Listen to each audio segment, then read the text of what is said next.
Good morning. Rise in freedom. I'm Austin Peterson. You're watching and listening to the Wake Up America Show at wakeupAmericaShow.com. We're glad and grateful to have you here, and we have some good news. The internet is working. Yeah. Oh, man. Yesterday was painful, man. We were struggling. We even got featured on rumble.com, and I was so embarrassed. There were like 1,000 people watching us over on x.com at one point, and the internet was just crappy. But today, we are back, baby. Streaming live. It's the Wake Up America Show, where anything goes. We believe in economic freedom and personal liberty, even when it's politically unpopular to do so. Oh no, it's not popular to support the Second Amendment today. Well, guess what AP's gonna do? Let's stand up for the Second Amendment anyway. Well, it's really more than just about the Second Amendment, isn't it? It's really about our inherent natural rights, as the religious would say, granted by God. Does that mean that the government can take it away without due process? Well, it does mean that if I don't like the person who does this, who has the right, I can take away. The government can grant it. It's a privilege. It's not a right. If you can take something away without due process, it's not a right, is it? It's just a privilege. Anyways, we're going to talk about this court case this morning, and I'm going to go on a freedom rant. At 7:30 this morning, and undocumented immigrants have the right to own guns, a judge rules. I know. God. People are all freaking out about it, and I'm getting lectured about libertarian degeneracy from Catgirl Kulaks online, which I find quite ironic. Welcome to Bizarro World. Ron Paul goes on Tucker Carlson's podcast, and we're going to play some of the clips today, and we'll react to it. He talked about everything from the John F. Kennedy assassination to the war in Ukraine. I've got the clips for you. We will play them out. We will talk about them. And of course, as many of you know who are familiar with my history, I got my start in politics all the way back in 2007 because I was volunteering for Congressman Ron Paul's presidential campaign. And then I also was doing everything I could in 2012 to get him elected. So I know a thing or two about the man, and I'll be looking forward to hearing your feedback and thoughts about the Tucker Carlson interview. You can share them either in the chat where you're joining us live on one of several platforms that we're multi-streaming to this morning on rumble.com or on x.com. But the easiest way to ensure that your voice gets heard this morning, if you'd like to have me read your opinion into the show, is to send us a text at 573-319-1586. The text lines are always open night or day at 573-319-1586. Floby Tenderson is already weighing in, and he's saying, yeehaw, turn on your on the air sign. I would, honestly, but you want to see how annoying that thing is and how bright it is? Let me show you just how terrible that thing looks when I turn it on. Just 1 second here. There you go. Turn it on. You want that thing blinking like that the whole time? If it would just stay on, that would be fine. This is not our normal studio, so, I can't always control all the variables, but yeah, I think you could safely turn that on. Oh, there we go. We're still in the streaming studio. Construction in the main television studio is still ongoing, but it looks like it is starting to get tidied up a little bit, and very soon we should be back in our regular scheduled studio. And maybe we'll even have a live studio now that we've expanded it. It's so much bigger now. Just means we're going to have higher quality productions. We're glad to have you here. Floby Tennyson says, oh, okay, you're right. I'll go back to the annex. No problem.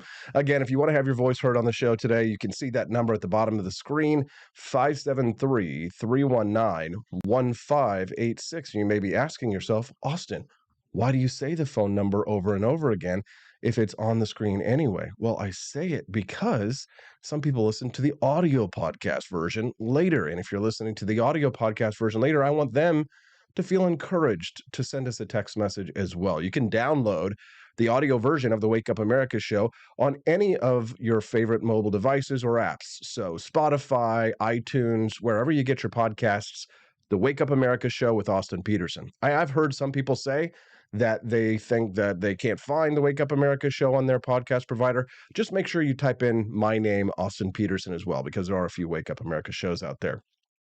Okay, we've got a lot to talk about this morning, and we've got a lot of guests. Judge Andrew Napolitano will be joining us at this morning at 8 a.m. Central Time, which is great. Can't wait to talk to the judge.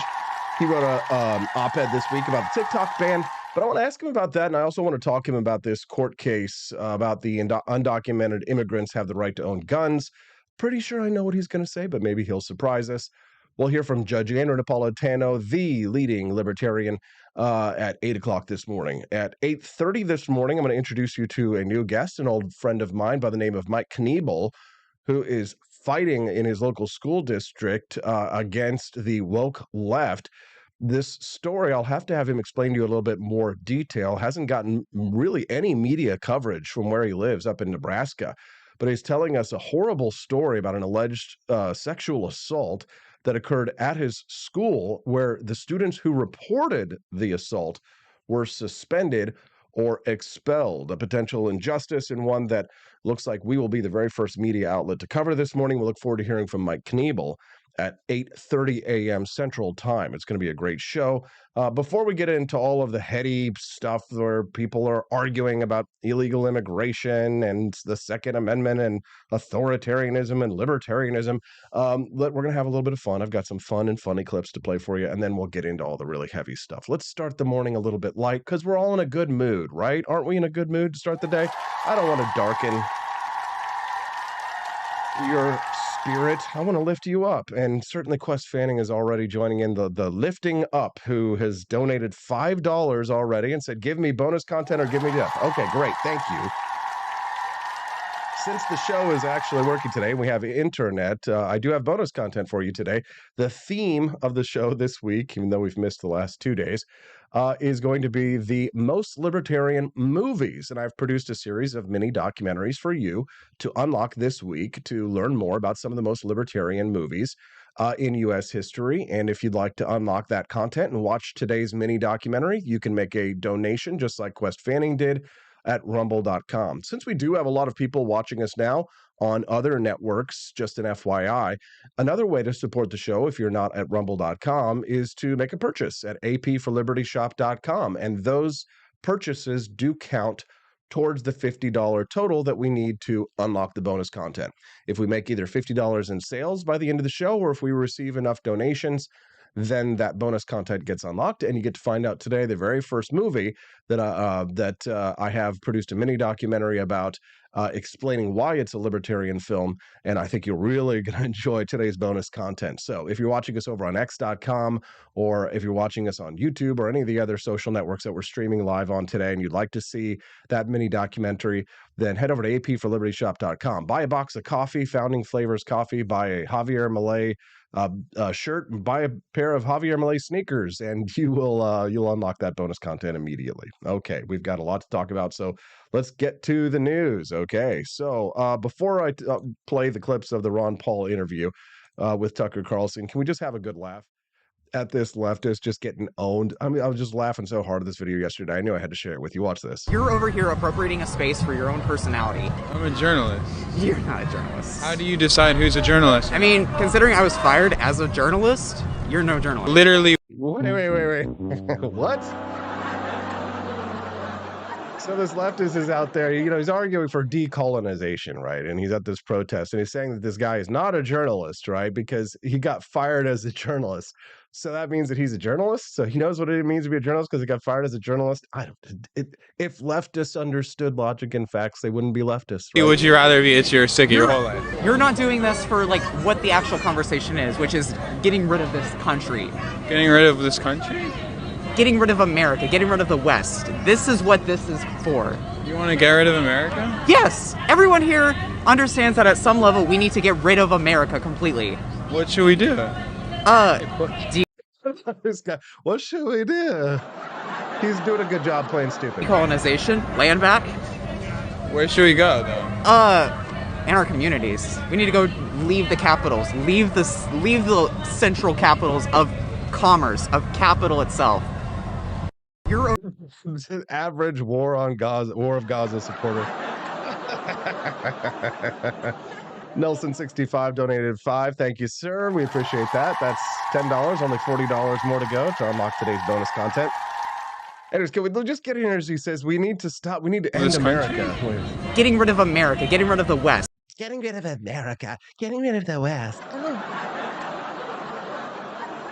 This is a guy who sees an American flag flying on somebody's home and says, "How dare you?" Yes, good morning. Welcome to the Wake Up America show. We're glad to have you here. Don't forget to click that like button and subscribe to the channel. We'd love to have you come back here and join us on the regs. Okay. This clip from Thomas Massey yesterday also gave me a smile, not because of the clip itself, but, well, maybe because of the clip itself. But Thomas Massey posted, defending the Constitution can get you labeled as a libertarian anarchist by Republicans in Congress. Oh, no. Oh, no. Don't label me a libertarian anarchist. Listen to this. You talk about the majority leader and the speaker. The reason that we are key to what happens in the House is because I can have relationships with Brian Fitzpatrick, who would be considered right of center, suburban Philadelphia, all the way to Thomas Massey, who is a libertarian anarchist, he would say libertarian, from Kentucky, and everybody in between. And you need to know what drives them, what they can. Well, he goes, defending the Constitution gets you labeled as a libertarian anarchist by Republicans in Congress. So this is the GOP majority whip, Tom Emmer. And he's talking about how he can have a relationship with everybody from the most authoritarian status to, well, if you don't agree with big government, then you must be a libertarian anarchist. How dare you? How dare you? How dare you? How dare you? How dare you? How dare you? All right, Greta, shut up. I just think that that's hilarious. A libertarian anarchist. You know, some people really wouldn't be offended by something like that. I mean, I think Tom Emmer is probably joking there, but I just really enjoyed that clip from Thomas Massey. Again, we are going to get to the Tucker Carlson stuff, but I've got a lot of time to kill before the judge gets here, so we'll get to that in just a moment. I do love seeing more and more people filing in this morning over on X.com and Rumble.com and on YouTube this morning. Good to see a nice big audience today. Welcome. Good morning, everyone. We're going to get to the Ron Paul Tucker Carlson interview in just a moment. I've pulled some of the best clips for you. Before we do, I'm just kind of trying to lighten the mood, get you in a good frame of mind before I disappoint you and pull the rug out from underneath your foot. Just kidding. But I saw this story yesterday. It made me laugh. This is the ongoing saga of that failed CNN reporter, another fired journalist, fired from CNN, was supposed to have his own talk show on X.com, did this contentious interview with Elon Musk, which I would argue was done in bad faith, got fired on his first day on X.com. Now more of the details are coming out, not just the interview that he did with Elon Musk itself, of which we've already played some of the clips last week when this news broke, but now some of the demands that Don Lemon was making of his new employer in order for him to take his new show to X.com, which, believe it, you better believe, Don Lemon, you don't need a contract with X.com to do a show, Don. You could do one just like me, but he's used to having a whole team of people producing all of his crap. He's going to have to get used to doing it like AP does. It's going to have to bootstrap it. You got to have your Rodecaster Pro 2. You got to have your A10 Mini video switcher. You got to have your Stream Deck over here to hit your laugh buttons and baby cries and your How dare you? Greta Thunberg. It's not that hard, Don Lemon. You're just going to have to figure it out yourself. But anyways, so Don Lemon's list of demands dropped yesterday, and we are laughing.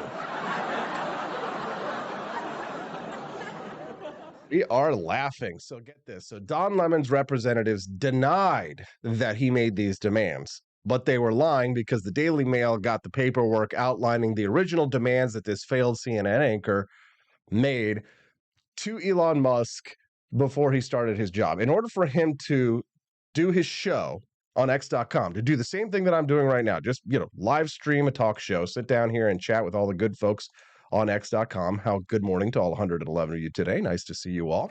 In order to do what I'm doing right now, here's what Don Lemon wanted. I'm so thankful Elon Musk fired him. Don wanted control on every creator that was coming to the platform. What?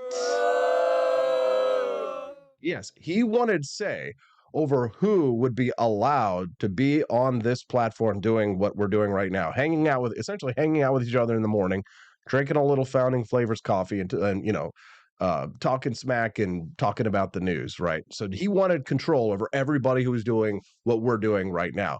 He also wanted a voice into what type of news information would be allowed on the platform. So not just who, but what they could say. Don Lemon, right? Typical leftist, former CNN anchor kind of frame of reference. This is a good picture into the mindset of how the left operates.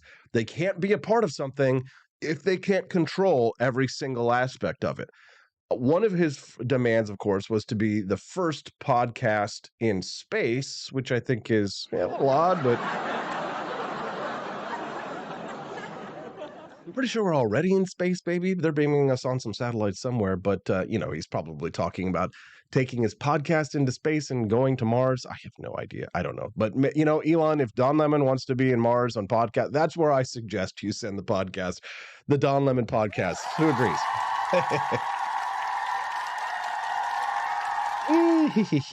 So he also wanted a free Tesla Cybertruck.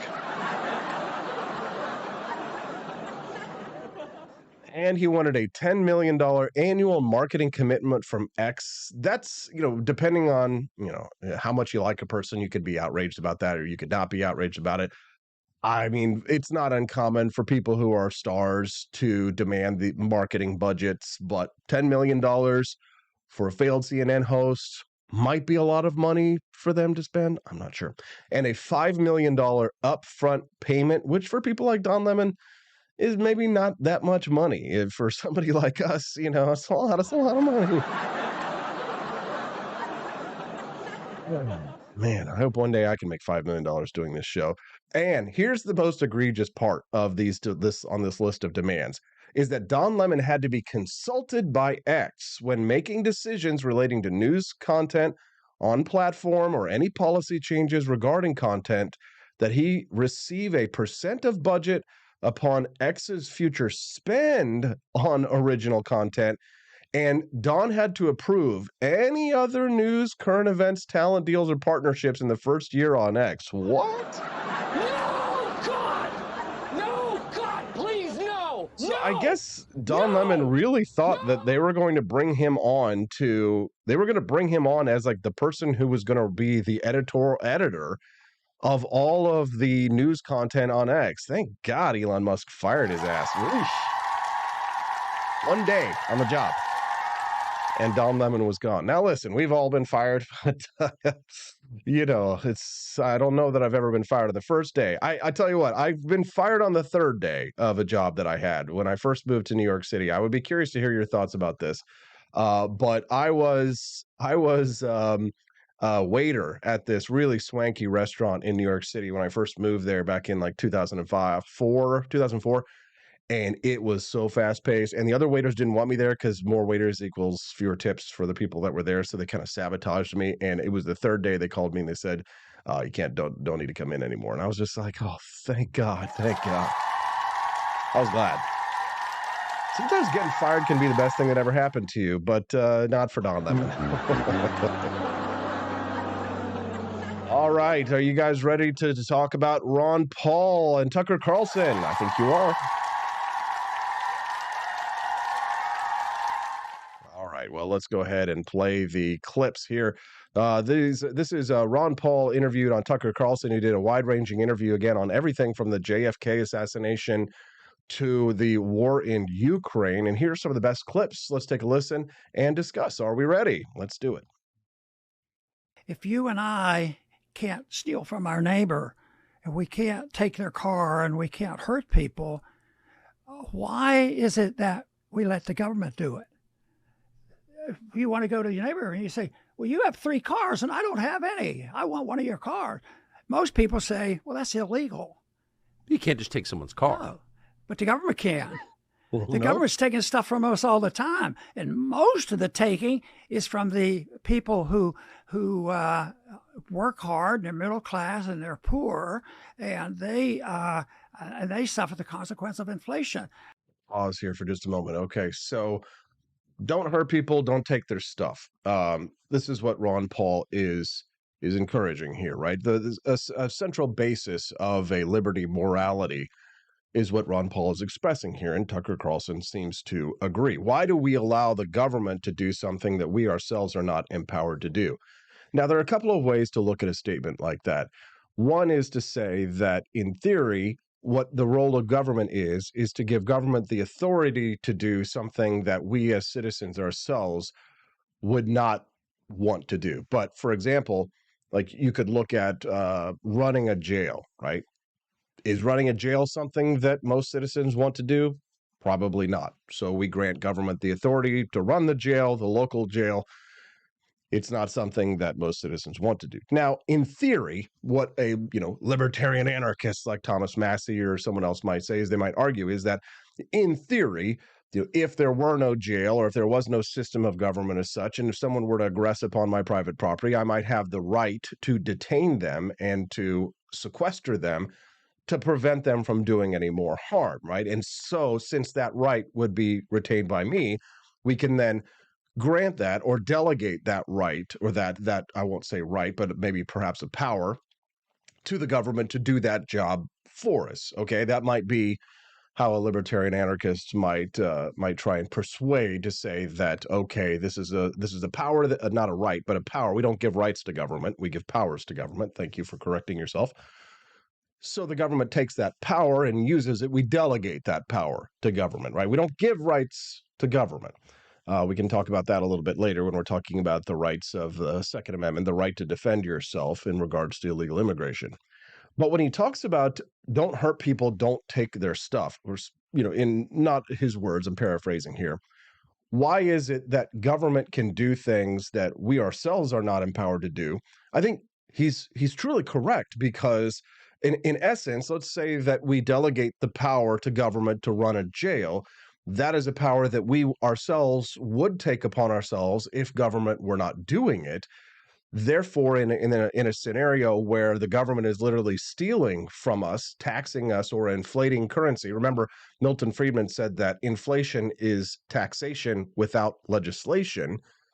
And if taxation is theft, and I believe it is, and most libertarians do as well, then that means that we shouldn't allow the government to take a power that we ourselves did not delegate to it and cannot delegate to it because we ourselves would not be allowed to steal.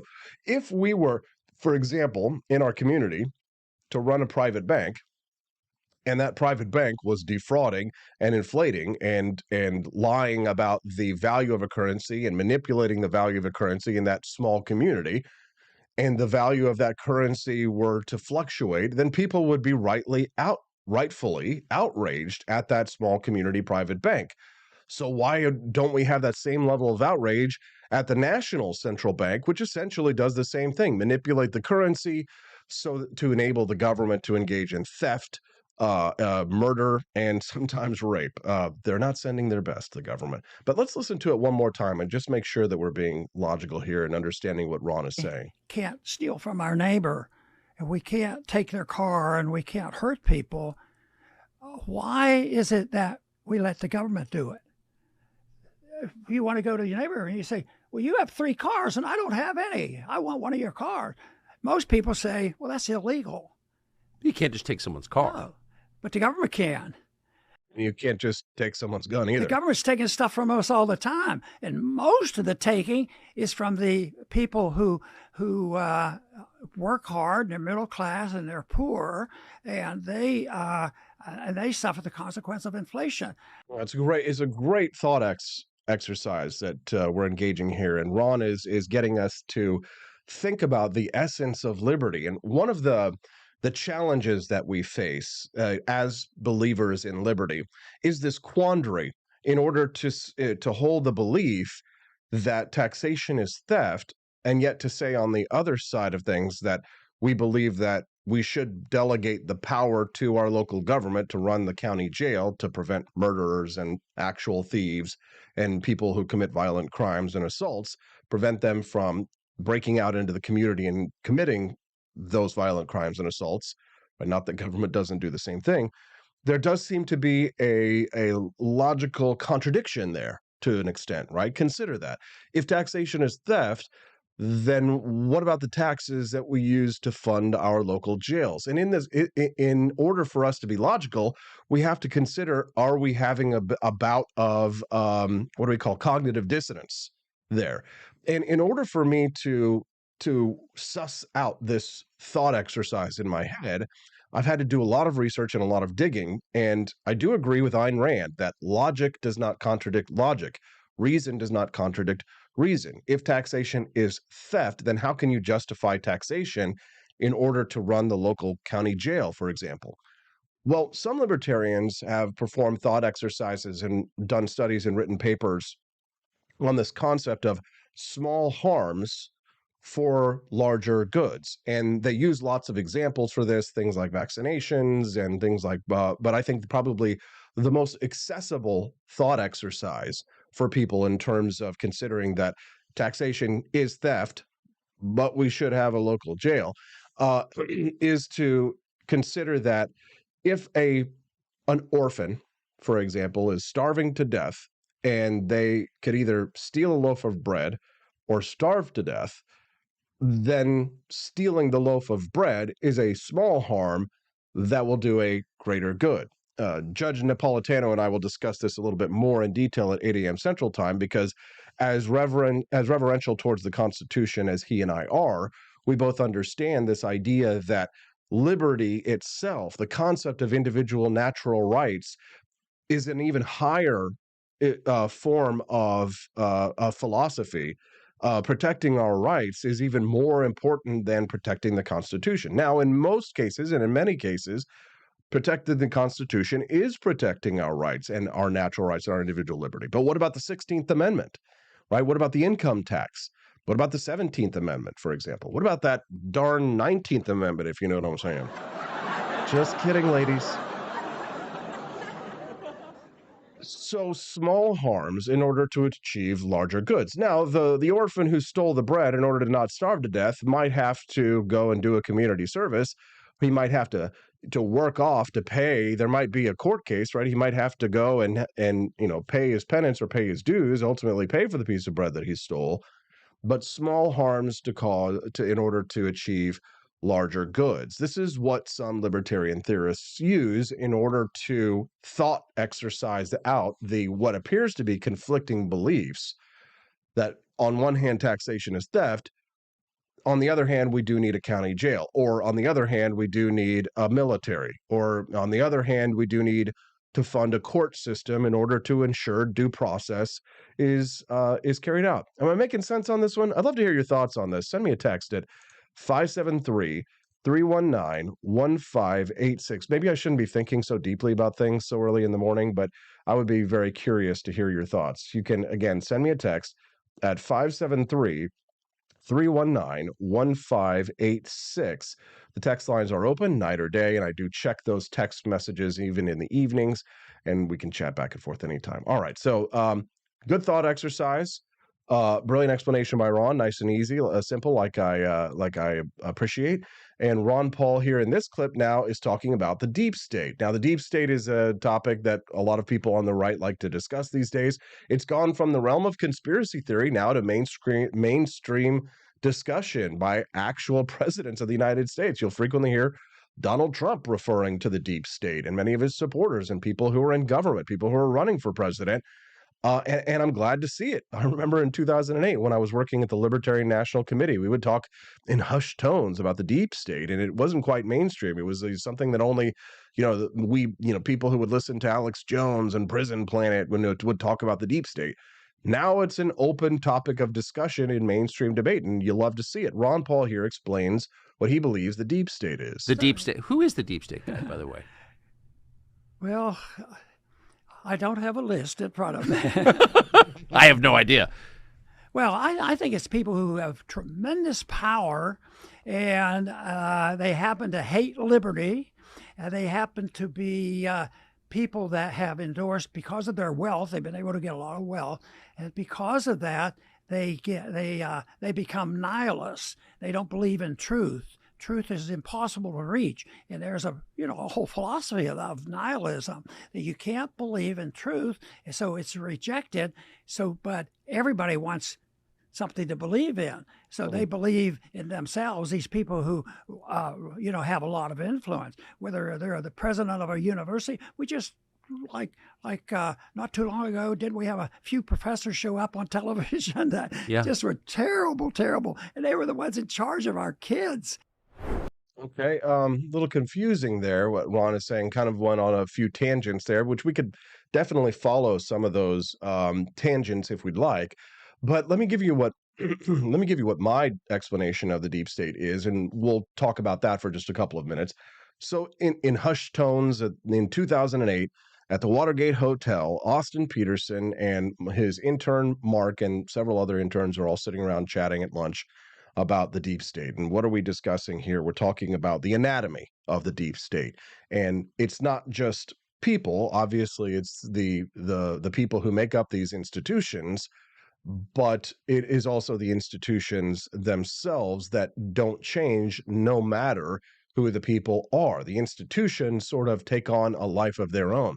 Now, these institutions are no more than the institutions of government that we have empowered through our elected representatives to be created via and to be managed through the executive branch typically and overseen by Congress, and sometimes, very rarely, but does sometimes happen, regulated by the court system and the Supreme Court. Now, the deep state, as I would explain it, would be those institutions of government which do not change and which are committed to an expansion of those government institutions, not only their size, their scope, and their budgets, but of the tasks that they oversee, meaning that an institution like the United States Department of Agriculture, for example, had an original mission, and it is now far outgrown that initial mission. The FBI had an initial mission, and it is far outgrown that initial mission. The CIA initial mission was supposed to be to operate overseas only, not to initiate Operation Mockingbird and not to do things like influence media here in the United States. They were initially only supposed to be operating overseas, and you can argue about whether or not Operation Ajax or intervention in Ukraine and what the CIA does meddling overseas is a good idea or a bad idea in one way or another.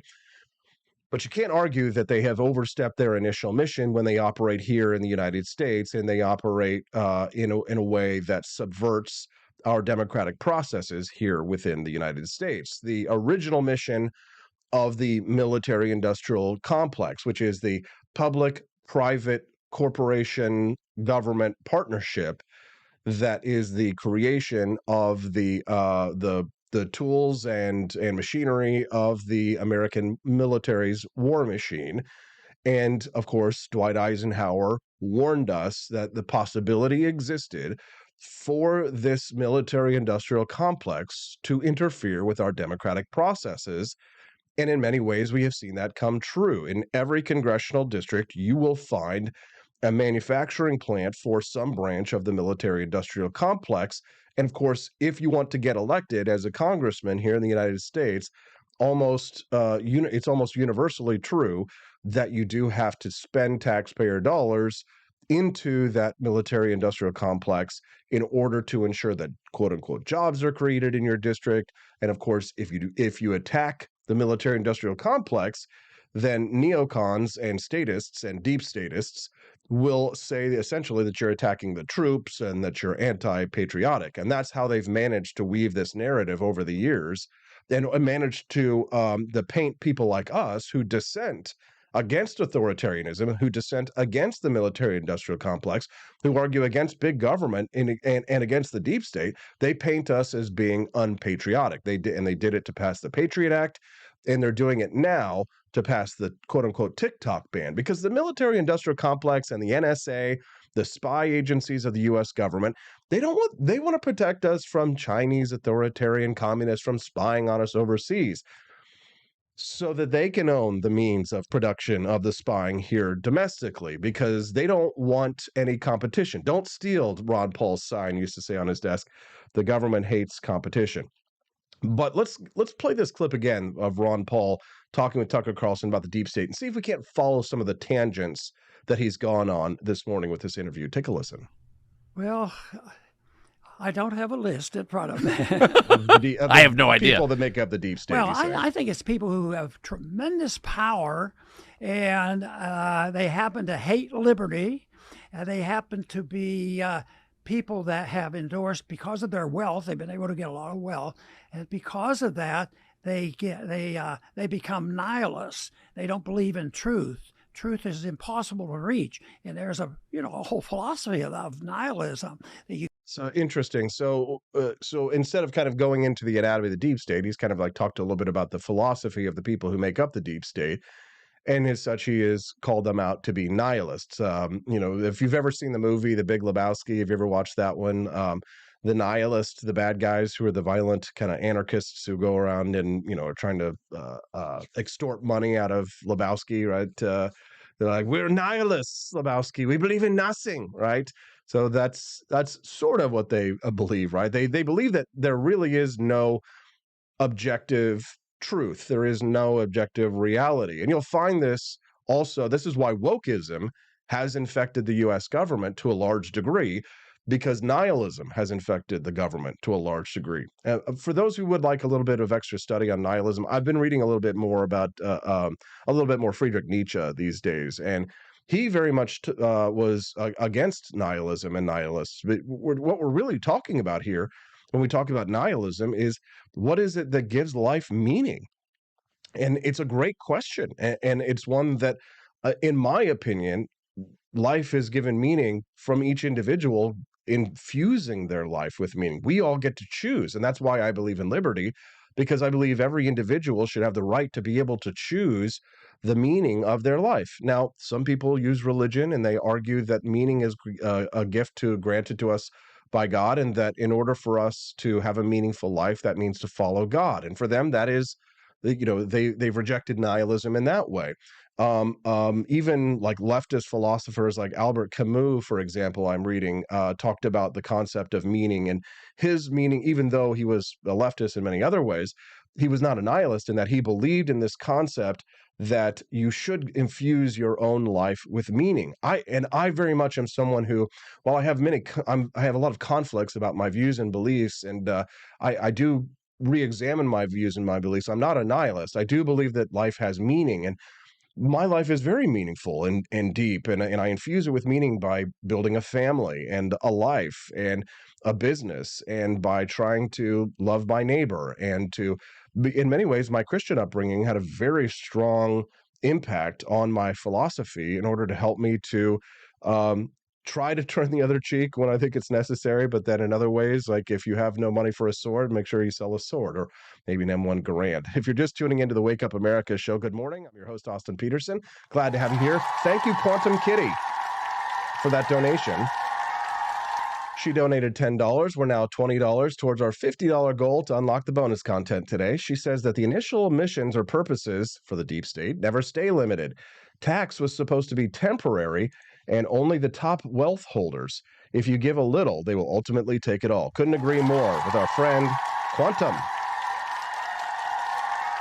It's nice to see you again, Quantum. We miss you when you're not here. If you're joining us live here on the Wake Up America show, like I see Dave Sherman over on, or is it Sherman or Sherman?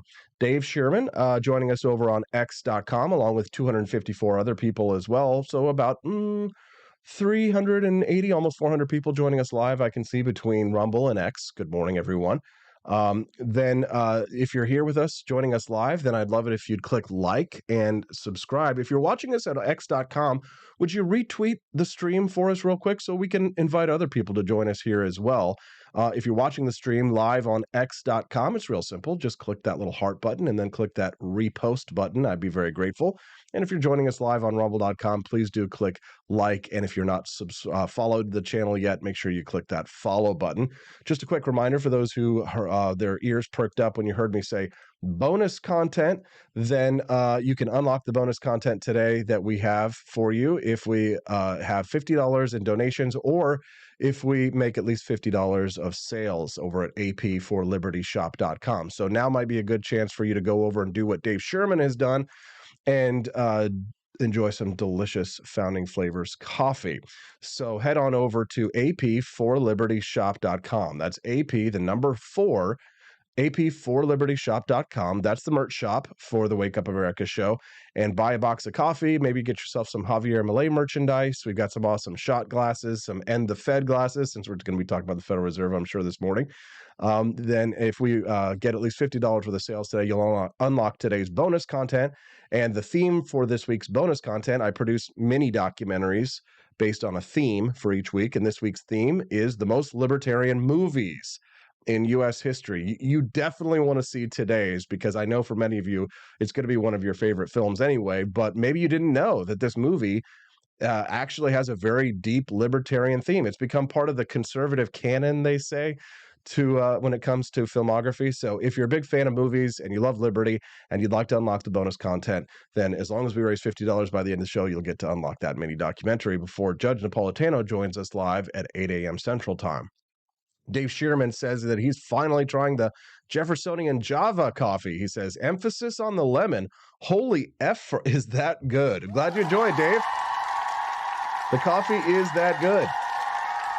And it's nice to see Kitty, who's joining us again. She said she sent us a text and said, I would actually have much less issue with taxes if I got a say in what they were spent on and if they were applicable to what was being taxed.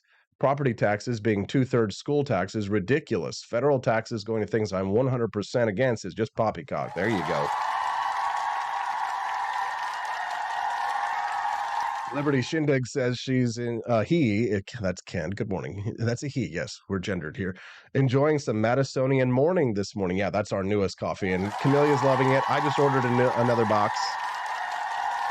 Trust me, the Founding Flavors coffee is delicious. So get yourself a box, okay?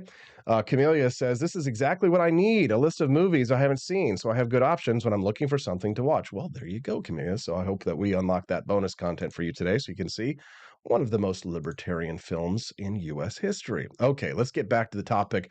Ron Paul's interview on Tucker Carlson. I think we've sort of exhausted the deep state conversation. I could talk about it for hours, but maybe we'll do some extended bonus content around that later.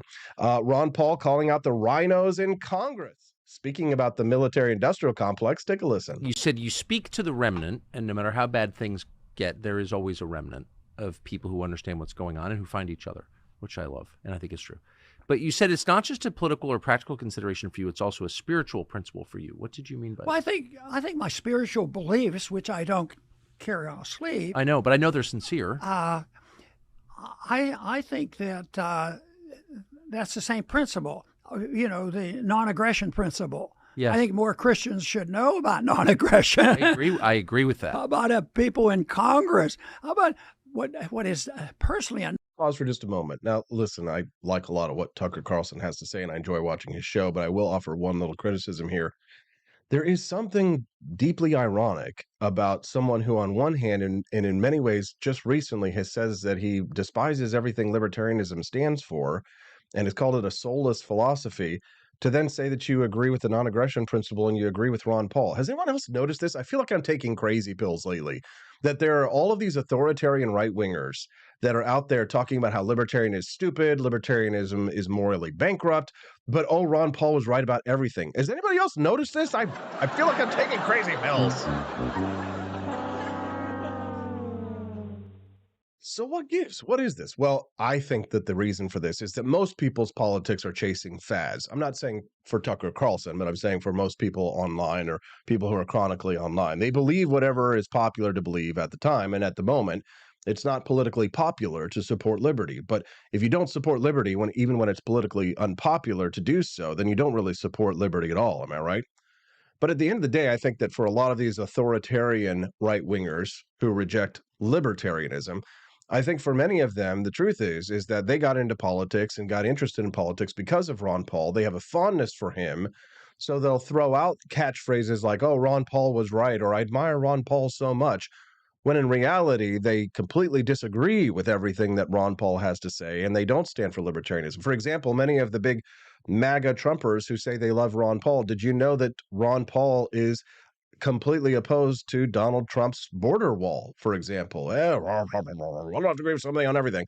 Well, then you can't truly say that Ron Paul was right about everything then, can you? Okay, I'm just trying to point out the idiosyncrasies here, because logic should not contradict logic, because reason doesn't contradict reason. Am I correct? annoying to me are the ones who speak well are dedicated to the Constitution and freedom and peace, and they go on, and yet they're the biggest warmongers ever. They've never voted a nickel against the military-industrial complex, but they still call themselves conservative constitutionalists. Well, the left does that all the And time. Christians, they call themselves Christians. Oh, yeah, they just take that as automatic, too, But, yes, they would.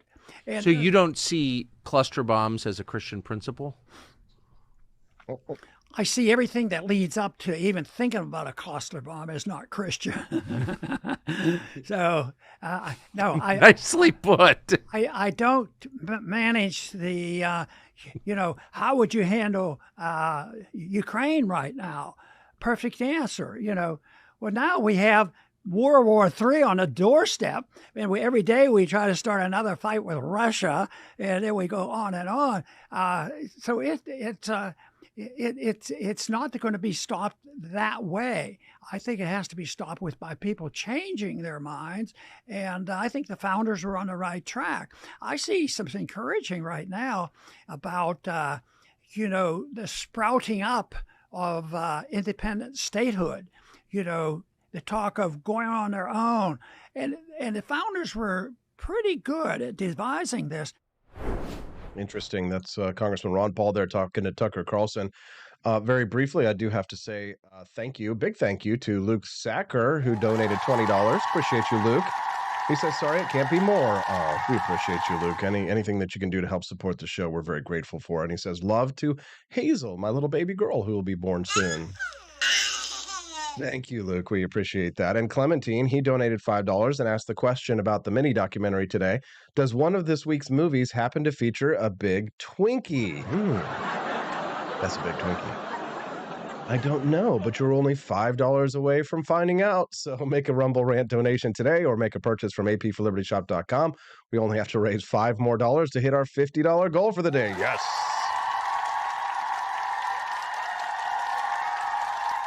There you go. So with another $5 donation over a Rumble Rant, that will unlock the bonus content for you today, or you can make a purchase at apforlibertyshop.com. All right, let's continue on with our clips. Ron Paul talking about the JFK assassination as the day that we lost our government. This was fascinating. Listen to this. The date, I say it was concrete that there was a coup and we lost our government, was November 22nd. Yes. The assassination of Kennedy. That was 60 years ago. And our lawmakers never talk about it. But you mentioned to me earlier and brought back in memory, but do you know who they appointed to the commission? Allen Dulles. He was on the Warren Commission. Yeah. So the guy who's responsible for the murder. He probably was the most was investigating the murder. That's dawned on me. The Republic is gone. That's when I said the day it ended. That's fascinating. I would have never thought that would be what Ron Paul would say about that the day of the JFK assassination. No doubt the Warren Commission was entirely corrupt, but in my opinion about the JFK assassination, my conspiracy theory was that the conspiracy was in the cover-up and that the Warren Commission was meant to protect a lot of people whose ass should have been on the line and should have been fired, and there should have been investigations into the people whose job it was to protect the president of the United States. I'm one of those people who didn't start by believing the government view or things when it came to the conspiracy of the assassination of JFK. I was actually on the conspiracy side of things before I started to believe in the Oswald was the lone gunman theory. And a lot of that has to do with a lot of my reading into it and the study of ballistics, the type of rifle that was used. I've been to Dealey Plaza in Dallas. If you've never been to Dealey Plaza in Dallas, it will definitely change your view about the JFK assassination and the conspiracy theories around it. My particular conspiracy theory is that Oswald was a lone shooter who shot JFK from the third floor of the book depository at Dealey Plaza because he hated John F. Kennedy. He had tried to assassinate a general. He'd actually shot at a general's house, JFK had, with the same rifle weeks before and tried to assassinate a military general, but failed and missed. And he was a pro-Cuban communist supporter who wanted to assassinate the president because he was jealous, like most communists are, of JFK and his wealthy family. And he acted alone, and in doing so, hating the United States, he also tried to defect to the Soviet Union. And the conspiracy, of course, was in my opinion, was in the cover-up because the CIA, the FBI, and the Secret Service failed to protect the president of the United States, who should have been under a glass bubble rather than exposed to the public such as he was. But that's a longer conversation and one that we'll have to deal with another time, because we just unlocked the bonus content thanks to Robbie and to Mighty Megatron. Thank you, guys. So you have done it. You have unlocked the bonus content, which means that, and since it's less than 10 minutes until we get Judge Andrew Napolitano, here's what's going to happen. I'm going to go ahead and go to the bonus content. Then we're going to play a couple of commercials because we'll have just a couple of minutes before Judge Napolitano joins us at 8 a.m. Central Time. We're going to talk to him about the TikTok ban, and we're going to talk to the judge about illegal immigrants and whether or not they have the right to bear arms. It's going to be a spicy one, but all true libertarians will stick around until we get back on the Wake Up America show at wakeupAmericaShow.com. Don't you just love it when the internet works? Might be the most expansive time. A year might seem like a mere moment, but oh, what a year it's been. In September 2022, Austin and Stephanie Peterson embarked on a journey to wake up America. They began humbly, with just 20 souls tuning in, learning, listening, and though challenges arose, like the looming shadow of YouTube demonetization, their spirit never waned. And now, thanks to you, thousands rise with the sun to join them, to listen, to engage, to be a part of a community. So here's to you, and to Wake Up America, for memories shared, for friends made, for the journey ahead, and for never, ever forgetting to rise and freedom. Happy anniversary. I'm Donald Trump, and I approve this message. Believe me, Austin Peterson is the best. He's got the greatest Wake Up America show I've ever seen. Whenever I tune in the mornings and watch the live stream, let me tell you, he has got the absolute best content. I love his guests. It's just a total blast to watch, and I highly endorse and recommend the Wake Up America show. It's terrific, believe me. Is the outdoor of your home about as exciting as a library? Then spice it up and unbore your space with our custom metal signs. Crafted with love and a bit of libertarian magic, you can customize your own metal sign at ap4libertyshop.com. So head to ap4libertyshop.com, customize your own metal sign today.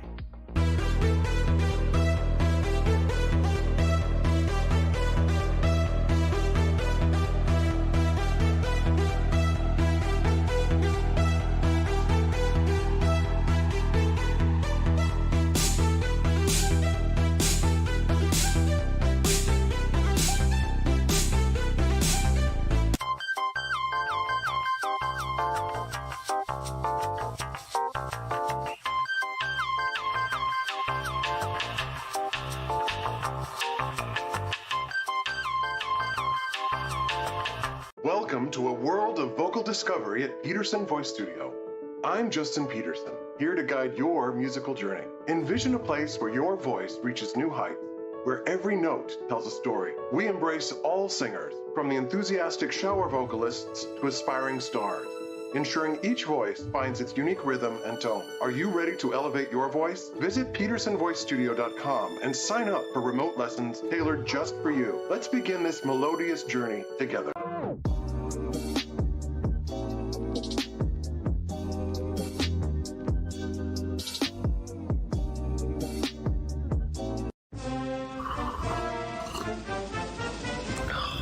Tired of spending your hard-earned money on woke corporations that don't share your pro-freedom values? Fed up with sipping liberal lattes and progressive cappuccinos? Introducing Founding Flavors from AP for Liberty Shop. Get your day started with Washington's Revolutionary Roast. As robust and principled as the man himself, this blend is the shot of energy heard round the world. Or maybe you want to taste the fervor of freedom with Adams's Patriotic Perk. It's as dynamic and balanced as the U.S. Constitution, sure to awaken your spirit of liberty. For the aficionados, we've got the Jeffersonian Java, a complex mix of flavors that speaks volumes about your refined tastes. And don't forget Betsy's Liberty Lullaby, our decaf option, crafted with the same care and dedication Betsy Ross put into our Star-Spangled Banner. This blend lets you enjoy the taste of freedom anytime without losing sleep. No woke beans here, folks. Just pure, patriotic, pro-freedom flavors brewed with love for liberty. So why compromise your principles for a cup of coffee? Stand up for your values, perk up your patriotism, and start your day the American way. Get your founding flavors at apforlibertyshop.com.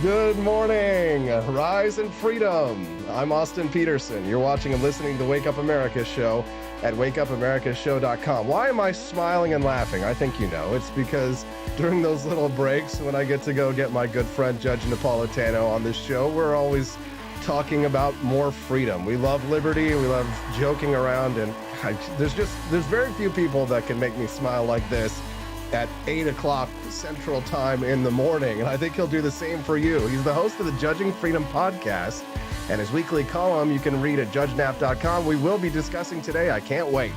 He's here now, Judge Andrew Napolitano, joining us live. Good morning, Judge. How are you today, sir? Good morning, Austin. I'm fine, and likewise, it's a highlight of the week for me to interact with you, in part because it brings back such fond memories of when we used to do this 5 days a week at Fox, and in part because it's a place where liberty flourishes. You're always on the side of liberty, and I can't say that about every podcast on which I appear. Judge, you and I have ridden the crest of popularity of libertarianism in the last 15 years. We have seen the popularity of liberty come and go. It was a political fad for some for a short period during the Tea Party years, when at its zenith, the wave crested and people like you and I were empowered by mainstream media news organizations to broadcast this message of liberty to people.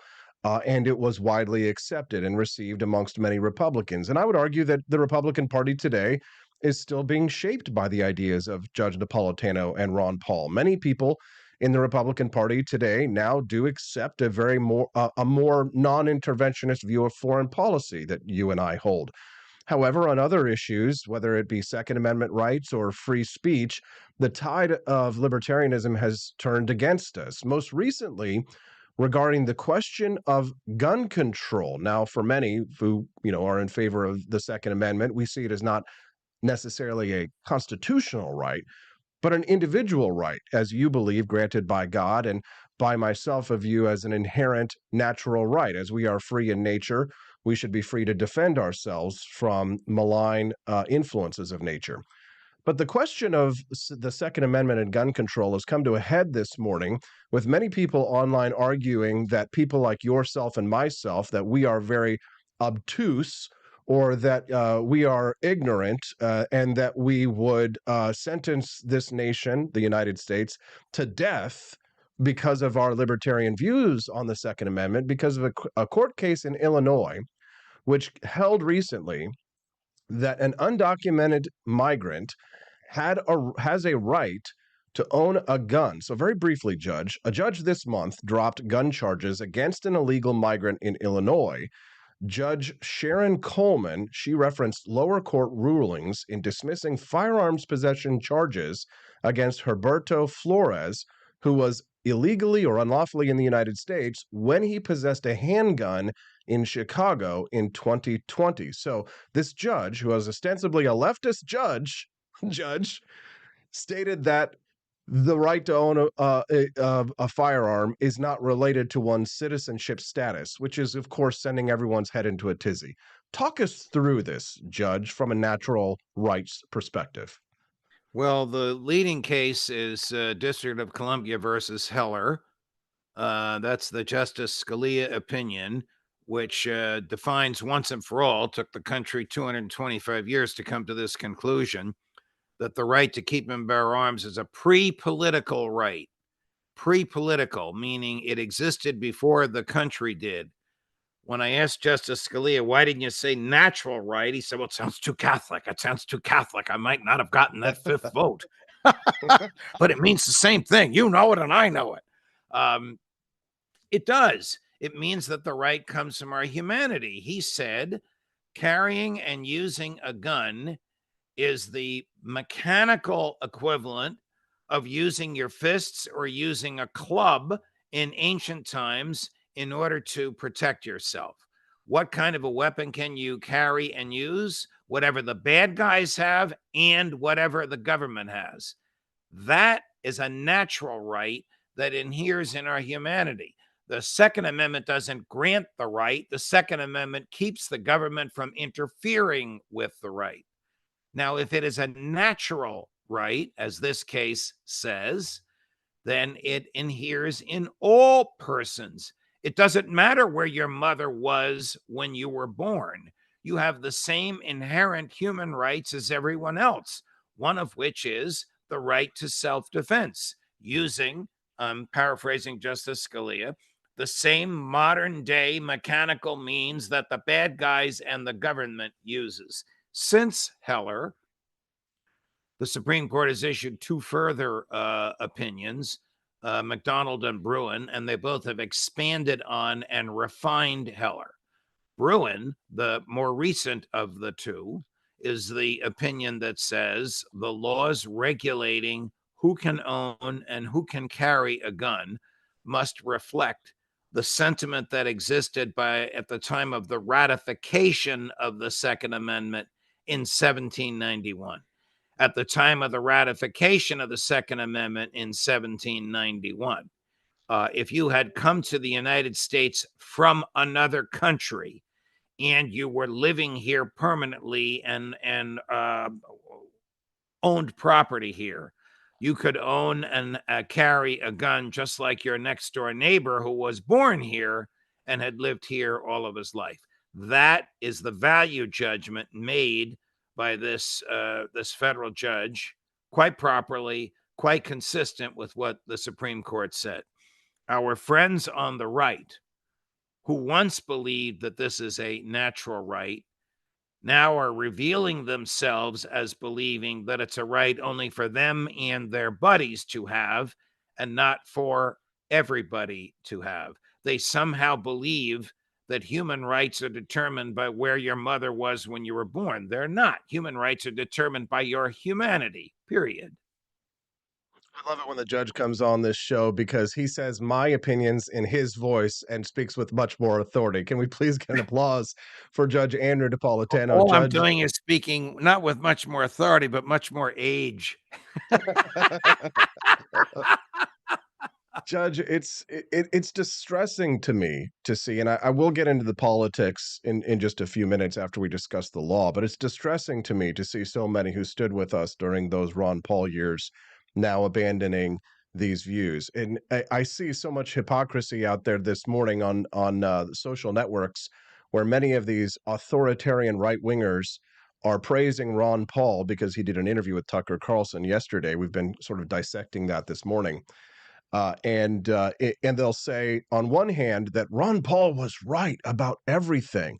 And on the other hand, they'll say libertarianism is degeneracy and I hate it and it's not going to protect our country. And libertarians are the reason that we have open borders and that we have this immigration policy. And it's the fault of libertarianism that we have these soulless corporations that are buying up all of our homes like BlackRock is doing. Libertarianism can't protect us, et cetera, et cetera. So there's this sort of Janus head, if you will, on the right of these authoritarians and their hypocrisy, which is so obvious, blatantly obvious to me, but I guess I can't understand why they don't see it. Or maybe they do and they just don't care about their inherent hypocrisy. But on the legal question of the Second Amendment here, my understanding of this being an intrinsic right, one that is guaranteed to us as a portion of our humanity means that it's not a privilege that the government can take away. The assumption would be, in the case of an illegal immigrant, the assumption would be that there is no deprivation of life, liberty, or property which can be assumed without due process of law, meaning that the assumption is that if someone who is ostensibly an illegal migrant is here, and if they have a gun, and if they become arrested, then a court case would have to prove through the legal system and the legal processes that due process would be applied before any life, liberty, or property could be taken. But even then, Judge, I still wouldn't think that the gun ownership of the gun would be the crime. If anything, and I know, you could debate about this, but the law that says that they can't come here without going through our immigration system would be the quote unquote crime. I know you and I would tend to be a little bit more pro immigration, but at the end of the day, we don't want to make gun ownership a crime in any way, shape, or form. That's the camel's nose under the tent. What was this guy? What was this fellow arrested for? Was he arrested for possession of the gun, or was he arrested for some unlawful use of the gun? So Flores was charged under Title 18 of the Criminal Code, which legally disallows undocumented individuals to possess firearms and ammunition, or to receive any firearm or ammunition which has been shipped. That section is unconstitutional after Bruin, the Bruin case that I cited earlier. Look, if you use a gun to rob a bank, it's a crime, whether you lawfully own the gun or not. But if you own a gun, but your status is such that the government or the police think you're not entitled to one, then the government and the police are violating the natural law, and they're violating Bruin, which says the gun laws have to be interpreted as they were generally understood by the ratifiers of the Second Amendment in 1791. The pro-gun or the anti-gun crowd doesn't like that. Some of the pro-gun crowd doesn't like that because they hate immigrants, but they are rejecting a couple of fundamental principles. One, that our rights come from our humanity, and two, that government is the negation of liberty, pure and simple. It is a monopoly of force in a geographic area, pure and simple. They want to rest their liberties in the hands of government. They totally misunderstand it and will rue the day they've done that, because the same government that can take away or punish this fellow for owning a gun because of where his mother was when he was born can take away their guns as well under some arcane theory that I'm sure I could concoct or that hasn't gained traction just yet. Now, Judge, allow me to play devil's advocate for a moment here in order to make this more interesting, and I'd love to see how you would respond to this, hypothetical to an extent. What the left, I believe, is pushing for is to have mass immigration and to disarm the native population here in the United States and to arm the illegal immigrants who are coming to the United States in order to foment chaos here, in order to foster criminality here in the United States, to stoke civil unrest, in order that the United States government would be destabilized for the purpose of installing an authoritarian communist government. But that what the left wants to happen, Judge, is to disarm American citizens, arm illegal immigrants, and to destabilize our country for the purpose of stoking a revolution a la Karl Marx. Do you believe that that is what the left wants? Well, I don't know what the left wants. I've never heard it articulated quite as acutely or precisely, or I might add, articulately, as you just did. It would be inconceivable to me that undocumented immigrants would have guns and natural-born citizens would not. I mean, this is one of the reasons it is important for everyone, every adult, to own, possess, and know how to use a gun, because the first thing that tyrants do when they take over a country, this is without exception, is to take the guns away from the people. If the Jews in the Warsaw Ghetto had a few more guns and a little bit more ammunition, the Wehrmacht would never have succeeded in conquering them. I'm obviously not in favor of any civil war, but if it comes, We must defend our freedoms and our property from anybody that would try and invade it, which includes a totalitarian government. I've said this before, and sometimes I get in trouble, but I'll say it again. The right to keep and bear arms is not the right to shoot at deer. It's the right to shoot at tyrants when they take over the government and when they steal our liberties. I just find it fascinating that you'll have judges like this one in Illinois, U.S. District Court Judge Sharon Coleman of the Northern District of Illinois, who, if this was a natural born citizen judge, I can imagine that if they had been arrested for possession of a firearm, that she would have found cause to throw the book at them if it was a white male because of the identity politics that the left engages in. Yeah, well, But that's reprehensible. I'm sorry to say, I think you're right. But again, I don't know this. I don't know this judge. But judges have to be colorblind, gender blind, and place of origin blind. Why? Because these are immutable characteristics of birth. Well, gender used to be an immutable characteristic of birth. I guess it's not immutable anymore. But these things should not be taken into account. And there's a very simple reason why. And the left hates this reason, and the right hates this reason, because the Constitution protects persons. Its protections are not limited to American citizens. It protects persons. And that's why judges must look at human beings as persons, not as black, not as white, not as undocumented, not as male, not as female, not as whatever they want to call themselves, where you use a plural pronoun, but just as persons. now, Judge, I would love to go down the rabbit hole of persons because I think it says in our jurisdiction, which leads us to wonder whether or not an illegal migrant, if they come here, is in our jurisdiction. Right wingers would say they're not, so they have to be shipped back, and that's an argument that we'll have to have another day. But of course, I agree with you, Judge. I just like to play devil's advocate in order to ensure that that these voices are heard, and so that other people who are listening to us who agree with us would have good arguments to be able to use, and whenever also they to go out make there. sure that I know what the hell I'm talking about. Well, I don't have to worry about that, but I have to worry about that for myself, Judge. And whenever I want to find out what it is that I believe, I will frequently refer back to your weekly columns that you write at judgenap.com. This week's column, which I'm really hotly anticipating dropping tomorrow, about the TikTok ban. And I'm someone who is concerned about Chinese communist infiltration here in the United States.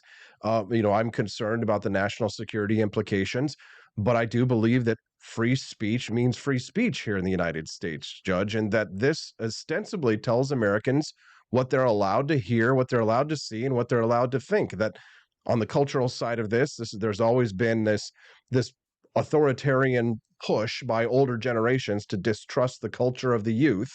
So the reason they were able to pass this through the House of Representatives is because the boomers in Congress and the geriatrics are all looking at the young kids, shaking their butts online, Judge, and they're like, just like when they looked at Elvis back in the day, right, as an example of degeneracy. But on the other side, the legal side of this, there's something more malign. There's something darker. There are powers in this country, Judge, that would stand to benefit from forcing TikTok to divest, and our domestic big tech platforms would stand to benefit from this. There's a lot of money being exchanged to pass a bill like this. What's your take on that TikTok bill that would force divestment from Chinese ownership interests? Well, there clearly is an American domestic commercial interest in getting rid of a competitor, particularly a competitor that has attracted 150 or 160 million young people. There's no question about that. But the big picture issue here is the freedom of speech. And the freedom of speech means you can think as you wish and say what you think and read what you want and publish what you say. This is an attack on the third of those because the government wants to prevent us from reading what we want. It wants to prevent us from using this platform as a means to communicate ideas and from which to receive ideas. And that simply is none of the government's business. The value underlying the First Amendment is free will. You have the free will to be yourself, to think as you wish, to say what you think, and to read what you want. The whole purpose of the First Amendment is not to grant these rights. We already have them, just like the right to self-defense that we were discussing. The purpose of the First Amendment is to keep the government away from interfering with these rights. So Congressman Mike Gallagher, a conservative, a young man, I don't think he's even 30, a conservative Republican from Wisconsin who announced he's not running for re-election as the prime mover here. And he says his concerns are the influence of a foreign government spying on people who use this, and the influence of a foreign government using its algorithms to push up or suppress ideas. He should be concerned about the American government, which does this far worse than any owner of TikTok could do. The federal government itself captures every keystroke on every desktop and every mobile device in the country. The federal government itself captures all data transmitted into, out of, or within the United States on fiber optic cable. The federal government itself told the Supreme Court just last week in a case involving the Attorney General of Missouri that it needs to correct disinformation in the marketplace. The federal government itself is a far greater violator of our natural rights than anything the owners of TikTok could possibly be doing. Who the hell is the government to protect us from our own free choices when it comes to the freedom of speech and the right to read and the right to communicate? If this passes, there will be no end to what the government will try and interfere with if this becomes the law of the land. Hopefully it doesn't pass, Judge, but who knows with the Congress that we have right now. It goes to the Senate, and perhaps it will take some time to cool off, and maybe we'll get another Rand Paul filibuster out of it. But it's very politically unpopular to support freedom in this context, Judge, just as it was in the last topic we were discussing. But if you don't support liberty, even when it's politically unpopular to do so, you don't really support liberty at all. In every age, the government needs a monster. Yes. The government needs someone for us to hate. I went through a very brief, rudimentary list of those monsters throughout American history, starting with the French at the time of the Alien and Sedition Acts, because they had cut the king's head off, and coming up to the present era where we used to be told to hate terrorists and hate Saddam Hussein and hate Russians and hate Putin, and now we're told to hate the Chinese because they're using our mobile phones to spy on us. And it is the fear of the unknown, the fear of the Chinese. The government loves to motivate people on the basis of fear, because when people are afraid, they will sacrifice the reality of liberty for the illusion of safety. They'll end up with neither. And that's what will happen here. The day we put our liberties in the hands of the government for safekeeping is the day we will lose safety and liberty. Bless you, Judge. I love to hear this stuff. It's get me excited. It reminds me of the old days of us working together. That sounds like a what was the final segment of your monologue that we did every time? It was the plain truth. Yes. The plain truth. Yes, those rants. I used to love working with you on those. It was the Does best the part of the government work show. for us, or do we work for the government? I always loved that, Judge. I always loved it. And of course, your books have been a great inspiration to me too over the years. Can I talk about to you and ask you, just as we have a few more minutes left, can we talk about the price of liberty? The price that must be paid, because whether or not it's gun control and illegal immigrants having access to guns, having guns in the United States means that robbers and thieves and rapists and serial assaulters, people like that, it means that those people would also have access to guns. Of course, that means free people can have access to guns. The price of liberty that must be paid is not just paid in the blood of soldiers who fight overseas in foreign wars, ostensibly to protect our liberties. But the price of liberty, Judge, distasteful as it not, macabre as it may be, is sometimes paid by, here in the United States, by innocent civilians, because the liberty that allows us to own guns here in the United States means that sometimes people who are bad people may take those guns and use them in a crime, like a school shooting, for example. In that context, Judge, the price of liberty would be someone's dead child. And, Right. I'm uniquely sensitive to that, of course, right now with the birth of my forthcoming child. But and the question of the price of liberty in regards to the TikTok ban is the price of liberty that must be paid in order to protect the free speech rights of Americans, that Chinese communists can manipulate the minds of America's youth and indoctrinate them into leftist, woke, communist, socialist viewpoints. Is that the price of liberty that must be paid to protect free speech? Does that mean dead children in schools, Judge? Does that mean Chinese communists operating here in the United States? And does that mean illegal immigrants even have gun rights here in the United States? Is that the price of liberty?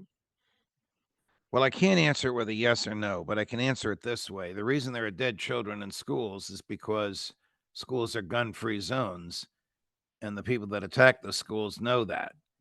Schools should not be gun-free zones. Teachers and administrators should be trained to protect the children, and the police should be, if we're going to have police, we're going to have government police, another big if. If we had private police, they would have been there, and they wouldn't have been afraid to go into the room and take the killer out. I'm thinking of the tragedy in Uvalde, but we can take a cleaner case to discuss, as horrific as it is, and that's the one in Sandy Hook, because that's in a state where at the time nobody could own guns, Connecticut. Only the police were allowed to own guns. If those teachers and those administrators had been trained, that crazy person would have been stopped. In terms of people suffering in this country for liberty, I mean, that's just human nature. People do evil things, but that is not the reason to deny the natural rights to everybody. The way you win these fights is by superior firepower. You have to know what you're doing and be trained to defend yourself, because the government can't be everywhere. I'm not even in favor of government police. I would be in favor of a system whereby groups of people would be together to buy insurance, and the insurance would provide private police who, if they failed to protect you, would lose their jobs. They'd be far more effective and far more respective of your rights than the government police are. There are places in the country where this exists.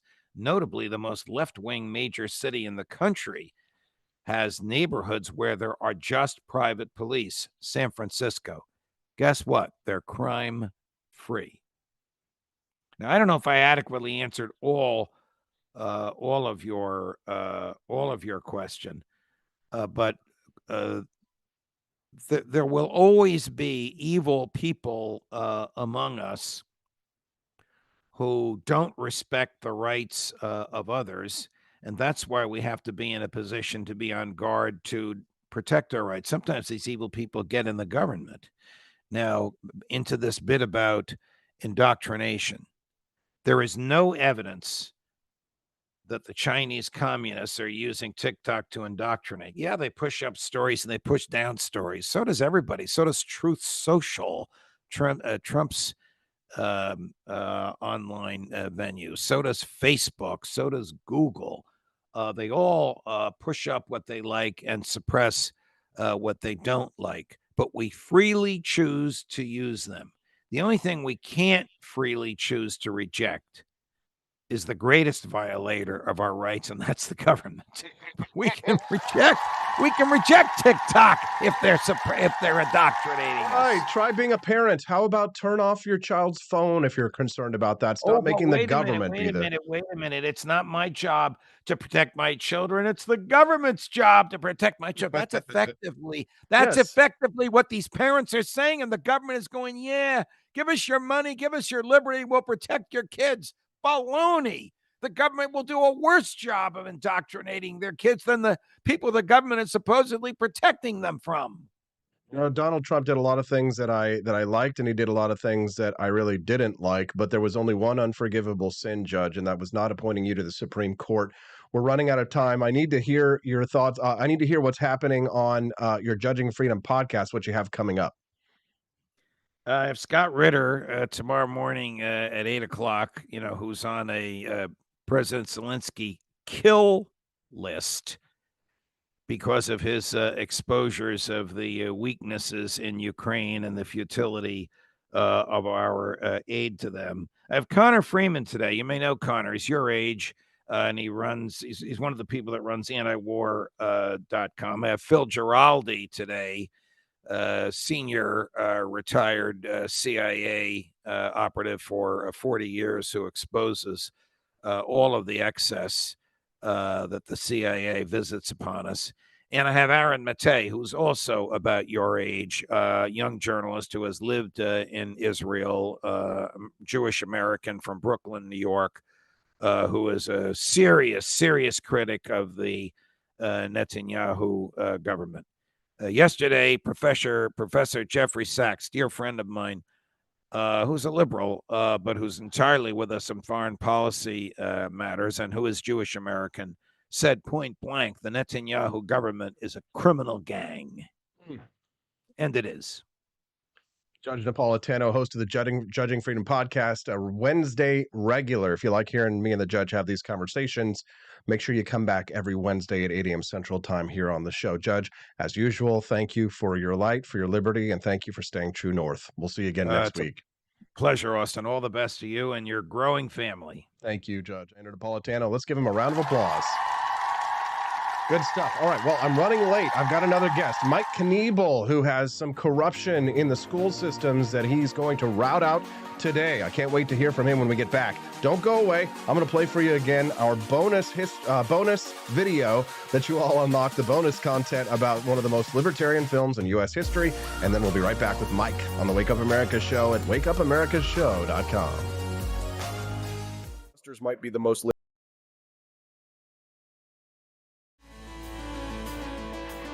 Good morning, Rise and Freedom. I'm Austin Peterson. You're watching and listening to the Wake Up America show at wakeupAmericaShow.com. We're glad and thankful to have you here. Did you guys like the little bonus content there? Or are you guys still thrilled from all that conversation about liberty we had with Judge Napolitano? I can tell you guys are in a good mood.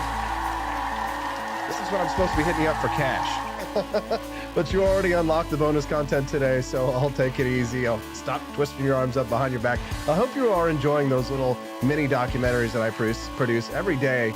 I produce a little 5-minute mini documentary series about, any of the fun topics that we liberty lovers love to get into. This week was the most fun for me to put together a mini documentary about some of the most libertarian movies in U.S. history, and today's content that you unlocked was Ghostbusters. Yes, and everybody's quoting it over there. Yeah, definitely a very libertarian quote from our friend, was it Luke Sacker over in the Rumble chat? He says that, I've worked in the private sector. You don't know what it's like. They expect results. Yes. We all know what kind of shame and corruption occurs in the public sector, and my next guest is going to talk to us about just that. His name is Mike Kniebel, and he's uncovered some of the worst kind of corruption in his local public sector. Joining us live, Mike Kniebel from the great state of Nebraska. How you doing, Mike?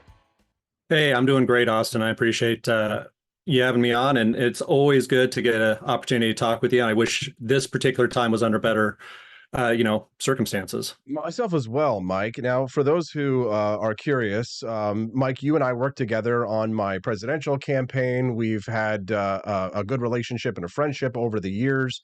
And when you reached out to me with this story, I asked you if there had been any other news media coverage of the story you're about to reveal. And there hadn't been. And so in stories like this that are such a sensitive nature, typically a reporter like myself has to go out and try and corroborate with other sources in order to determine the veracity of the claims. But because I know you so intimately and so well, and I trust you, I also trust that you are a solid source for this story that you're actually trying to get out. You are, for the very first time, talking about this story in the media. And for the people who are tuning in live to the Wake Up America show now, you are about to hear this story for the very first time before it goes potentially nationwide. So, Mike, if you wouldn't mind, start from the very beginning of this story about local corruption so that people can understand the context of this, and then we'll dive into the details. Well, certainly, Austin. So for about 4 years, my family, we had attended. It was actually it's a private school here in Bellevue, and it was the week of the Nashville school shooting last year that really brought some things to our attention. And we went to the administration. We said, "Hey, we are concerned about safety at our school, and we wanted to see how we can come alongside, how we can partner with you to improve security." So we were talking about things like improved entryways, having off-duty police officers, whatever the case may be, as far as additional security at the school and just improving security cameras, things like that. What we weren't prepared for was the pushback regarding getting added security. Because what we started to uncover were parents saying, "Oh, we've tried to do this before," and they've said no. Or we'll take the funds and we'll apply them to something different. Well, the end of that week, actually, there was a legitimate threat at our school by a middle schooler who said that they were going to kill teachers and students. And that information was buried. Like, it did not go out to everyone in the school. So the school is K through 12. It was close to 600 people at the time. And they only sent a brief email out to the middle school parents saying, "Hey, there was a situation. We handled it. Don't worry about it." But they hid everything. What we started to find when it came to going to a school board meeting to present information regarding security, they changed the school board meeting. They changed up the rules. They made it a closed meeting. Their own bylaws say that they use Robert's Rules of Order. And, you and I know we're libertarians, so we're kind of parliamentarian when it comes to that. We know how to handle board meetings, and they use their own rules. They have been hiding, and I've got documents here that show court filings that are related to cover-ups for sexual assaults. A handful of different sexual assaults at the school over the last few years that they did not respond to as mandatory reporters. They not only sought to cover these things up, but they shamed the girls regarding it, using one phrase like, "Well, what's done is done." They've covered up financial situations. The bookkeeper right now is currently being sued for misappropriation of funds to the tune of hundreds of thousands of dollars. There is a private operating business in the basement of the school, a private business that benefits the school board president, who is mining Bitcoin in the school. I'm libertarian. I don't mind Bitcoin, but if you're using it under the guise of a nonprofit and for your own personal profit, that's kind of where I come in to have an issue with it. So the other thing is they are being very secretive and shady about certain dealings with orphanages in Cuba. So all of this combined point to a situation in which the school board president and the superintendent are not only running this school, they're running a nonprofit, they are head of a church. So there's a lot of different things in which these two people are active and seeking to cover up financial misdeeds, sexual abuse misdeeds, all sorts of other things. And when we pointed that out after the board meeting and said, "Hey, we have questions about the finances, about the Bitcoin," what they ended up doing, filing a false police report against us, having our family barn banned and kicked out of the school. And they've kicked out others as well. Mike, you are alleging widespread corruption at your public school. This is not just one incident that's outrageous and is causing a backlash in your community. There are multiple points of corruption at this public school system. There's the financial, there's the sexual assault cases that are being covered up. And in order for us to help our viewers and listeners understand a little bit more, we're going to have to get into the details of such. Now, obviously, the question of sexual assault is going to be the one that's going to be at top of people's minds. What you are alleging, Mike, is that there have been sexual assaults at this school that have been officially covered up, and that the victims have either been blamed or told to shut up about it. I'm going to need more details on this, Mike, because extraordinary claims require extraordinary evidence. So, if you wouldn't mind, I'd like you to get into more details about this. Well, definitely. And a couple of things here is I do have a page here on Rumble that outlines this in much greater detail. It's called School Board Confidential, but we'll focus on a couple of instances of assault. There was one girl who had been assaulted once as a sophomore by another student, and the male student was allowed to be at the school and ended up being assaulted again as a senior. I think it was like third degree assault. The boy was still allowed to be there. The girl was made to feel like, well, the Christian thing to do is to be submissive to the male, or, what's done is done if you're not going to want to follow this up further. So there are DHHS, there are CPS reports. Some of the things I can't specifically get into because it does involve a minor, but there are official reports, and I do have those numbers and that information on the School Board Confidential videos. But all of these alleged crimes which are occurring in the school student on student assaults. So for the most part, it's student on student. There was one situation in which there was a staff member who had walked in on the girls' locker room. And when the girls brought up that, hey, we need to have more privacy in the locker room, because this was a male staffer that had walked in the girls' locker room, basically to reprimand them about something, they brought up that they wanted additional privacy in the locker room. Like this wasn't right for this male member of the school to be coming in on them like that. And this information reached the top to the superintendent, and basically she just shut it down. She didn't care. So when it comes to this sexual assaults, most of them are student on student. There was just that one incident of the male member of the staff walking in, but for the most part, it's what's being allowed at the school. And this particular one of these girls, unfortunately, had been assaulted last month at a missions trip up in South Dakota. Now, what happened is the chaperones from the school, I'm not exactly sure, but this is something that's filed. It was a police call to the police there up in South Dakota, up in Sioux Falls. And what happened is they were serving primarily homeless men, and a couple of these girls ended up getting groped. The superintendent didn't take any type of action there, made them go back out, finish out the missions work, and then was actually forced to call 911 at the end of the night.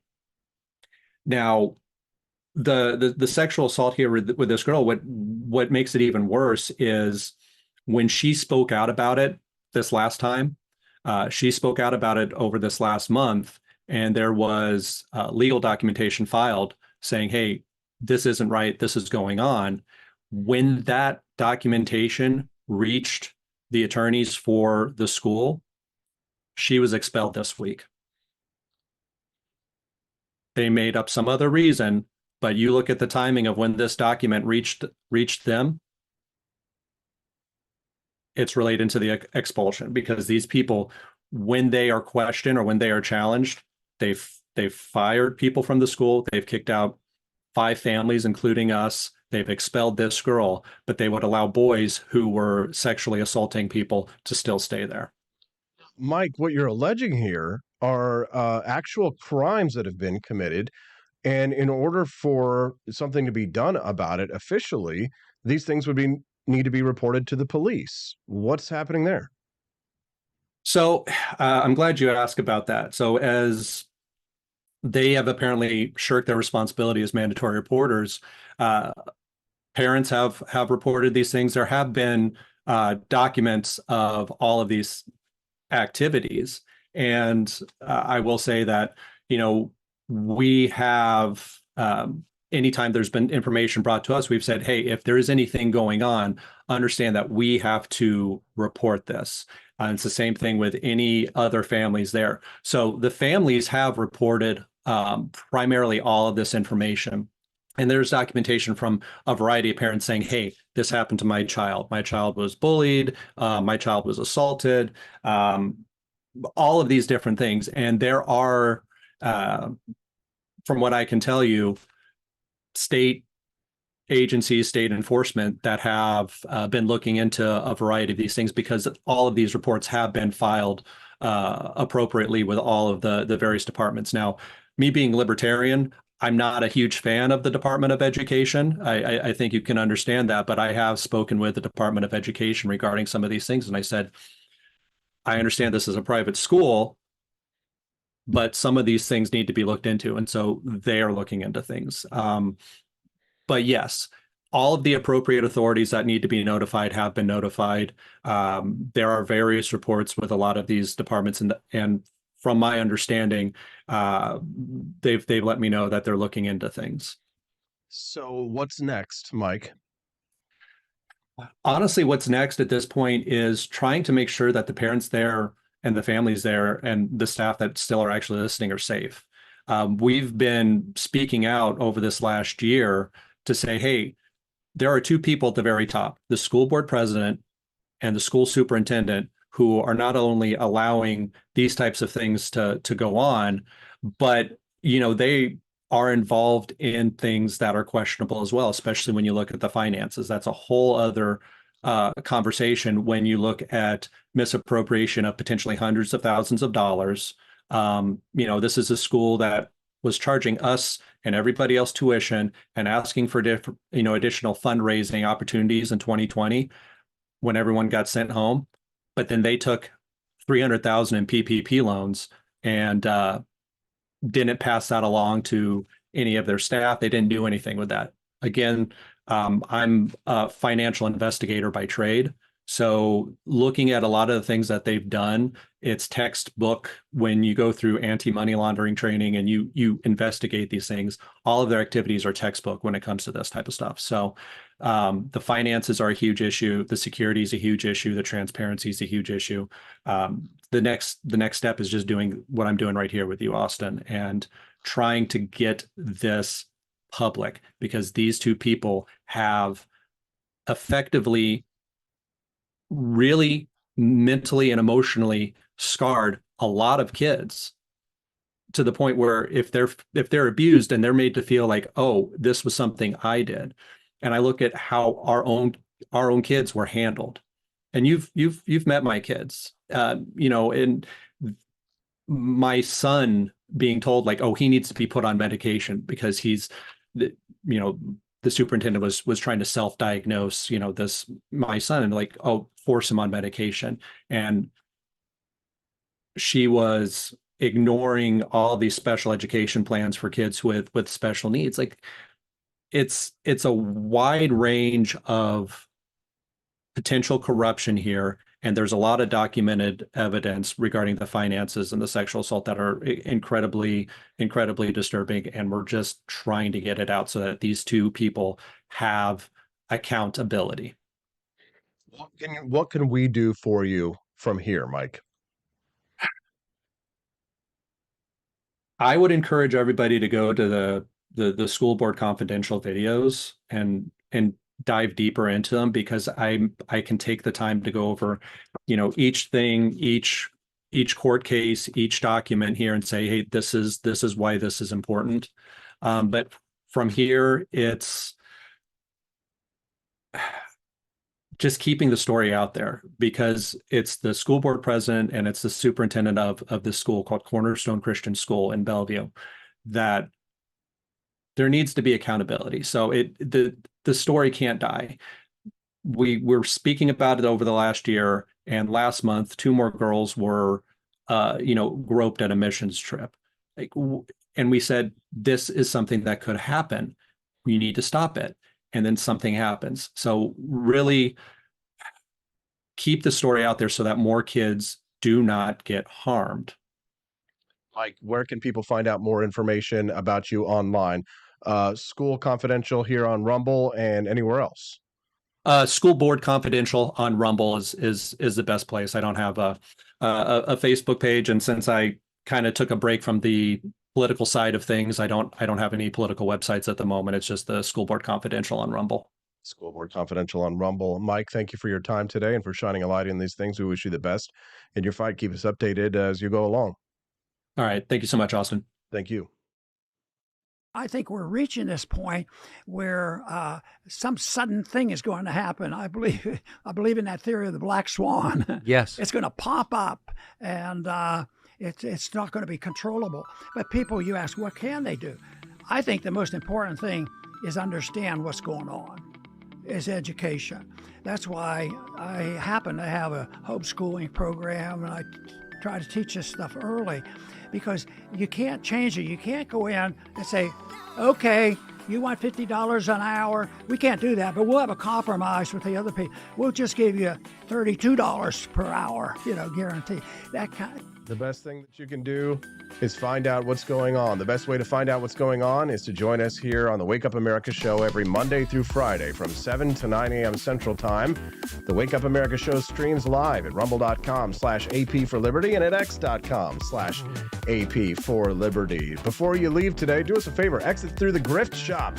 Visit apforlibertyshop.com. Get yourself a box of our delicious Founding Flavors coffee. If you don't like it and you try it, I will buy it back from you. So there's pretty much no risk. You either get delicious coffee or you get your money back. So go to apforlibertyshop.com. That's AP, the number 4, apforlibertyshop.com. Get yourself a box of coffee and some Javier Milei merchandise, and we'll see you right back here, same bat time, same bat channel, on the Wake Up America Show at wakeupAmericaShow.com. Take care, guys.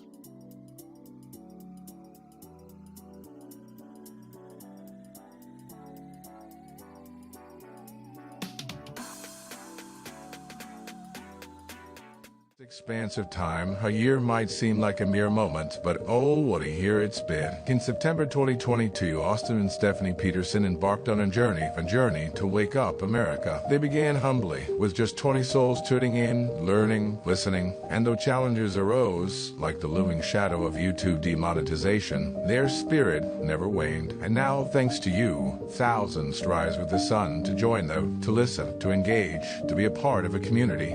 So here's to you, and to Wake Up America, for memories shared, for friends made, for the journey ahead, and for never, ever forget. I'm Donald Trump, and I approve this message show I've ever seen. Whenever I tune in the mornings and watch the live stream, let me tell you, he has got the absolute best content. I love his guests. It's just a total blast to watch, and I highly endorse and recommend the Wake Up America show. It's terrific, believe me. Is the outdoor your home about as exciting as a library? Then spice it up and unbore your space with our custom metal signs. Crafted with love, shop.com. So